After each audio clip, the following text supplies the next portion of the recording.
राधे राधे दर्शकों। पुरी के विशाल जगन्नाथ मंदिर के कपाट खुले और सबको आश्चर्य हुआ कि यह क्या, जगन्नाथ जी के वक्षस्थल पर यह पत्ता कहाँ से आया? क्या कल रात कोई यहाँ आया था? भक्तों, बड़े ही सौभाग्यशाली होते हैं वे लोग जिन्हें रत्न वेदी पर विराजमान भगवान श्री जगन्नाथ के दर्शन होते हैं। ऐसा ही कुछ सौभाग्य प्राप्त हुआ जयपुर के राजा जय सिंह देव और उनकी पत्नी चंद्रवती को। जब उड़ीसा के राजा ने उन्हें अपने राज्य में आमंत्रित किया था तो जय सिंह देव और उनकी पत्नी को बिल्कुल भी अंदाजा नहीं था कि बहुत जल्द उनका जीवन बदलने वाला था। वह खाली हाथ उड़ीसा नहीं आए थे, लेकिन खाली हाथ वापस भी नहीं जाएंगे। एक बहुत बड़ा उपहार उनकी प्रतीक्षा कर रहा था। तो क्या था वो उपहार, आइए जानते हैं। जब जय सिंह देव और चंद्रवती श्री मंदिर में भगवान जगन्नाथ, बलदेव और सुभद्रा जी के दर्शन करने गए तो पुजारी जी ने उनसे कहा, हे राजन, यह जो जगन्नाथ जी को अर्पित भोग आप देख रहे हैं, यह कोई साधारण खाद्य पदार्थ नहीं है। इन्हें लक्ष्मी देवी स्वयं पकाती है, और वह भी अपने पति भगवान जगन्नाथ जी के लिए।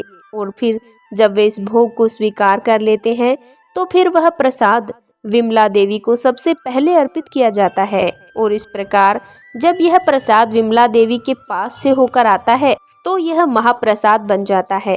इसको कभी भी साधारण मत समझिएगा। हाँ, यह साधारण खाद्य पदार्थ नहीं है। इसे जो ग्रहण करता है उसके सारे पाप नष्ट हो जाते हैं और जीवन के अंत में वैकुंठ की प्राप्ति होती है। यह लीजिए, आप भी इस महाप्रसाद को स्वीकार कीजिए। महाप्रसाद ग्रहण करके राजा और रानी ने धन्यता का अनुभव किया। रानी चंद्रवती ने जगन्नाथ जी से प्रार्थना की कि उन्हें लक्ष्मी देवी जैसी एक पुत्री प्राप्त हो जिसे वे जगन्नाथ जी की सेवा में अर्पित करेंगी। इतने पवित्र मन से की गई रानी की प्रार्थना जगन्नाथ जी कैसे अनसुनी कर सकते थे। एक वर्ष के अंदर ही राजा जय सिंह देव और चंद्रवती के घर में एक सुंदर कन्या का जन्म हुआ। नाम रखा गया विष्णु प्रिया। जैसा मांगा था बिल्कुल वैसा ही पाया। यह कन्या साक्षात देवी लक्ष्मी जैसी लग रही थी। जब भी उसे कोई देखता तो देखता ही रह जाता। सिर्फ सुंदरता ही नहीं, गुण और चरित्र में भी राजकुमारी का कोई जवाब नहीं था। दिन और रात का चक्र समय की लहरों पर बीतता चला गया। राजकुमारी बड़ी होने लगी। एक समय रानी चंद्रवती अत्यंत बीमार हो गई। अनेकों वैद्य और चिकित्सक इलाज करने के लिए आए, लेकिन रानी की शारीरिक स्थिति दिन ब दिन खराब होती जा रही थी। ऐसे समय में राजकुमारी विष्णुप्रिया ने अपनी माता की सेवा करने में कोई कसर नहीं छोड़ी। दिन रात वह उन्हीं के साथ समय बिताती। एक दिन जब वह अपनी माता के साथ बैठी थी तो उसने राजमहल के बाहरी मार्ग पर किसी को गाते हुए सुना। उसे लगा कि कोई भिक्षुक होगा, लेकिन उसके गीत इतने मधुर थे कि वह समय को रोक नहीं पाई। झरोके से विष्णुप्रिया ने देखा तो कोई सन्यासी जैसा लग रहा था। उसने तुरंत अपनी दासी को भेजा और कहा कि जाओ पता करो कौन है। दासी जब वापस आई तो उसके हाथ में एक पात्र था। उसमें विष्णुप्रिया ने कहा, राजकुमारी, वह तो जगन्नाथपुरी से आए हुए एक सन्यासी हैं। उन्होंने आपके लिए एक संदेश भेजा है और यह कैवल्य महाप्रसाद भी भेजा है। उन्होंने कहा है कि यह जगन्नाथ जी का महाप्रसाद है।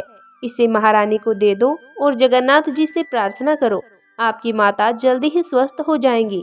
दासी की बात सुनकर और हाथ में जगन्नाथ जी के महाप्रसाद को लेकर विष्णुप्रिया को एक रोमांच हो आया, जैसे मानो किसी पुराने रिश्ते के तार जुड़ गए हों। उसके हृदय में प्रेम और आनंद की लहरें उठने लगी। उसने यह महाप्रसाद अपनी माता को दिया। रानी चंद्रवती ने जैसे ही प्रसाद ग्रहण किया, उन्हें लगा कि जैसे वे शुद्ध हो गई हैं। शरीर में एक नवीन ऊर्जा का संचार हुआ और कुछ ही दिनों में रानी बिल्कुल स्वस्थ हो गई। इस प्रसंग के बाद राजा जय सिंह देव और रानी चंद्रवती का जगन्नाथ जी के महाप्रसाद में विश्वास और बढ़ गया। लेकिन विष्णुप्रिया के मन में इस प्रसंग के बाद प्रेम के अंकुर उदित होने लगे। अब जब भी कोई पुरी से आता तो विष्णुप्रिया जगन्नाथ जी के विषय में उनसे पूछती और ध्यान से भगवान जगन्नाथ के गुणगान सुनती।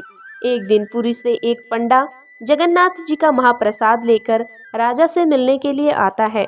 राजा जय सिंह देव अत्यंत सम्मान के साथ उनकी उत्तम देखभाल करते हैं। कुछ दिन रुकने के पश्चात जब वह वापस जाने लगे तो राजा ने जगन्नाथ जी के लिए उन्हें एक भेंट दी और अनेक उपहार दिए। लेकिन विष्णुप्रिया सोचने लगी, जगन्नाथ जी तो स्वयं लक्ष्मी देवी के पति हैं, उनके पास किस ऐश्वर्य की कमी है। फिर मैं ऐसा क्या उपहार भेजूं जो उन्हें प्रसन्न कर सके। आखिरकार उसे एक उपाय मिला। विष्णुप्रिया ने एक भोजपत्र लिया, सुनहरी कलम ली, कस्तूरी को मसलकर एक विशेष सुगंधित स्याही तैयार की, अपने हृदय के प्रेम को प्रकट करते हुए एक पत्र लिखा, उसे सुंदर डब्बे में रखा और पंडे को दे दिया। इसके साथ ही उसने पंडे से निवेदन किया कि ये मेरा जगन्नाथ जी के लिए उपहार है, इसे कृपया आप जगन्नाथ जी तक पहुंचा दीजिए। और इसके बदले में विष्णुप्रिया ने उस पंडे को एक स्वर्ण मुद्रा भी दी। अब ये जगन्नाथ जी के पंडे निकल पड़े पुरी जाने के लिए। मार्ग में उन्होंने सोचा कि राजकुमारी का यह डिब्बा तो बहुत सुंदर है, जरा देखूं तो सही इसमें क्या मूल्यवान है जो वह जगन्नाथ जी को भेज रही है। यह सोचकर उसने डिब्बा खोला तो देखा उसमें एक भोज के पत्ते पर संस्कृत में कुछ लिखा हुआ था। अब यह देखकर उसे गुस्सा आ गया। यह राजकुमारी पागल है क्या? जगन्नाथ जी के लिए एक मामूली पत्ता भेजा है। छी, इस तुच्छ पत्ते को इतनी दूर ले जाने का क्या फायदा, फेंकूं इसको यहीं पर। बेवकूफ राजकुमारी। इस प्रकार बोलते हुए पंडे ने राजकुमारी के उस पत्र को वही मार्ग में फेंक दिया और वापस आ गया। घर पहुंचकर अच्छे से उसने विश्राम किया। थकान के कारण जब नींद आ गई तो हमारे प्यारे भक्त वत्सल जगन्नाथ जी पहुंच गए उस पंडा के पास स्वप्न में और अच्छे से डांट फटकार लगाते हुए कहा, तुम्हारी हिम्मत कैसे हुई मेरे उपहार को हाथ लगाने की? तुम्हारे लिए जो रत्न आभूषण राजा ने दिए थे वो तो तुम सब लेके आ गए, लेकिन राजकुमारी विष्णुप्रिया ने जो मेरे लिए भेजा था उसे तुमने रास्ते में ही फेंक दिया और अब यहाँ आकर आराम से सो रहे हो। धूर्त कहीं के। जगन्नाथ जी को इस प्रकार क्रोध में देखकर पंडा घबरा गया। उसने कहा, प्रभु कौन सा उपहार? वो तो सिर्फ एक भोजपत्र था, तुच्छ पेड़ का पत्ता। तुच्छ पेड़ का पत्ता। जगन्नाथ जी ने बीच में ही उसकी बात को काट दिया। अरे मूर्ख, मेरे लिए वह पत्ता सबसे अनमोल था। राजकुमारी के अत्यंत प्रेम और स्नेह से मुझे पत्र लिखा था और तुमने उसे व्यर्थ समझकर फेंक दिया। उसके समान कीमती कोई भी धन संपत्ति मेरे लिए नहीं है। जब तुमने उसे मार्ग में फेंक दिया था तो मैंने उसे वहां से उठा लिया था। अब कल मेरे मंदिर में आकर तुम स्वयं देखना, वो तुम्हें मेरे पास मिलेगा। इतना कहकर जगन्नाथ जी अदृश्य हो गए। वो पंडा घबरा गया। अगले दिन प्रातःकाल वह अपने स्वप्न की सच्चाई जानने के लिए मंदिर में गया। जब मंदिर के कपाट खुले तो सभी लोग हैरान रह गए। उन्होंने देखा कि जगन्नाथ जी के वक्षस्थल पर कुछ पत्ते जैसा लटक रहा था। सभी लोग अपने अपने तर्क लगाने लगे कि यह क्या हो सकता है। आखिर में यह पंडा मुख्य पुजारी के पास गया और उससे सारा वृतांत कह सुनाया कि किस प्रकार विष्णुप्रिया राजकुमारी का भेजा हुआ पत्र जगन्नाथ जी स्वयं अपने पास ले आए। यह सुनकर पुजारी ने मन में सोचा कि यह तो एक सामान्य पत्ते का टुकड़ा लग रहा है, इसका क्या मूल्य हो सकता है। यह सोचते हुए उसने ध्यान पूर्वक उस पत्ते को वेदी से उठाया और उसे खोलकर देखा तो उसमें एक सुंदर संस्कृत का श्लोक लिखा हुआ था, जिसमें राजकुमारी ने अपने मन की बात जगन्नाथ जी से कही थी। और उस श्लोक का अर्थ था कि हे प्रभु, क्षीर क्षेत्र में जो भी आता है वह कुछ न कुछ उपहार लेकर आता है। मैंने भी सोचा कि मेरे प्रेम की निशानी के रूप में मुझे भी आपको कुछ देना चाहिए, किंतु मैं क्या दे सकती हूँ? आप तो स्वयं क्षीर सागर में शयन करते हैं, जो समस्त रत्नों का भंडार है। आपकी पत्नी देवी स्वयं लक्ष्मी है, जिनकी कृपा से लोग समस्त धन संपत्ति प्राप्त करते हैं। आखिर अनेक बार सोचने पर मैंने निर्णय लिया। जब आप वृंदावन से प्रस्थान करके मथुरा चले गए तो उस समय वृंदावन की गोपियों ने आपका मन चुरा लिया था, इसलिए मैं आपको आज अपना मन दे रही हूँ। कृपया अपने चरण कमल में मेरे मन को स्वीकार कीजिए।